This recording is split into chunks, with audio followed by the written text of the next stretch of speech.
სამწუხაროდ ბოლო დღეების განმავლობაში ზუგდიდში ზოგიერთი პოლიტიკური სუბიექტის მხრიდან თავი იჩიმა აგრესიულმა ქმედებებმა. ეს გამოიხატა სააგიტაციო მასალის ჩამოყევაში, პიროვნულ შეურაცხყოფაში, აბსოლუტურად უსაფუძვლო და უპასუხისმგებლო განცხადებების კეთებაში.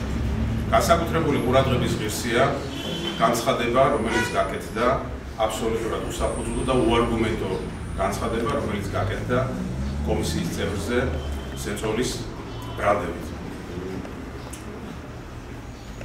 კოალიცია ქართული ოცნების ინტერესებში გახლავთ არჩევნები ჩატარდეს აბსოლუტურად მშვიდ, თავისუფალ დემოკრატიულ გარემოში. შესაბამისად მიგვაჩნია, რომ ასეთი პროვოკაციული მოქმედებები ხელოვნურად ძაბავს წინასაარჩევნო გარემოს და ხდება ადამიანთა შორის პიროვნული დაპირისპირების საფუძველი. ყოველივე აქედან გამომდინარე, მინდა გავაკეთებ განცხადება, მივმართოთ უპირველეს ყოვლისა ქართული ოცნების მხარდაჭერებს და მოვუწოდოთ მათ, რომ ყოველი მხრივ თავი შევიკავოთ რაიმე ტიპის პროვოკაციაში ჩათრევისაგან. აქვე გვინდა გავაკეთოთ განცხადება და მივმართოთ სამართალდამცავ უწყებებს ნებისმიერი მსგავსი ტიპის კანონდარღვევა იქნის შესწავლილი, საჭიროების შემთხვევაში კი დაიწყოს გამოძიება. და ბუნებრივია მივმართავთ არჩევნებში მონაწილე ყველა პოლიტიკურ სუბიექტს, მათ წარმომადგენლებსა თუ მხარდამჭერებს. თავი შევიკავოთ აგრესიული, პროვოკაციული ქმედებებისაგან, კონფრონტაციისაგან, პიროვნული დაპირისპირებისაგან, უსაფუძვლო, პასუხისმგებლო განცხადებებისაგან.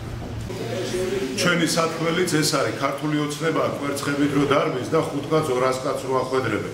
ქართული ოცნება, რომელიც პლაკატებს ჯერ არ გვაქვს გაკრული და ეს ხუთიანები, რომელიც ჩვენი პარტიის აღნიშნული არის, აი ეს გაკრულები ცენტრალურ ოფისში, სადაც გვაქვს და სხვა შეკრების ადგილებში, რომლებსაც გლიჯავენ.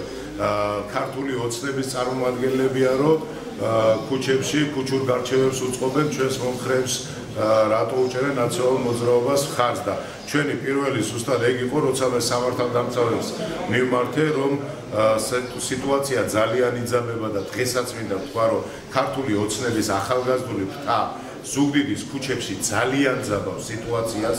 ქუჩაში გადაადგილდებიან 5 მანქანით და სხვადასხვა ადგილებში, სადაც არიან ჩვენი მხარდამჭერების შეკრებილები უწმაწური სიტყვებით აყენებენ შეურაცხყოფას და სწორედ ამას მიმართავ დღესაც თქვენი აგერ ეთერით, რომ სამართალდამცავებმა მიიღონ გადამჭრელი ზონები, თორემ ზუგდიდში აი გეუბნებით, რომ ძალიან ცუდი სიტუაცია დატრიალდება. ყველა ჩვენი შტაბის წარმომადგენელი მყავს კატეგორიულად გამოფრთხილებული და არ გამოვრიცხავ, რომ ვინმე მქნა, არ გამოვრიცხავ, რომ რა თქმა უნდა ჩვენ პლაკატებსაც ქართული ოცნების წარმომადგენლები ჩამოხევენ და სხვა პარტიებიც, რაც არის მე თუ მკითხავ, არასწორი და არაცივილიზებული, ამ საკითხში ვითანამშრომლებ თავისუფლად ნებისმიერ პარტიასთან, რომ ყველამ ერთად მოუაროთ ამ საკითხს, რომ ერთმანეთის სააგიტაციო მასალა არ გავაფუჭოთ ზუგდიდში.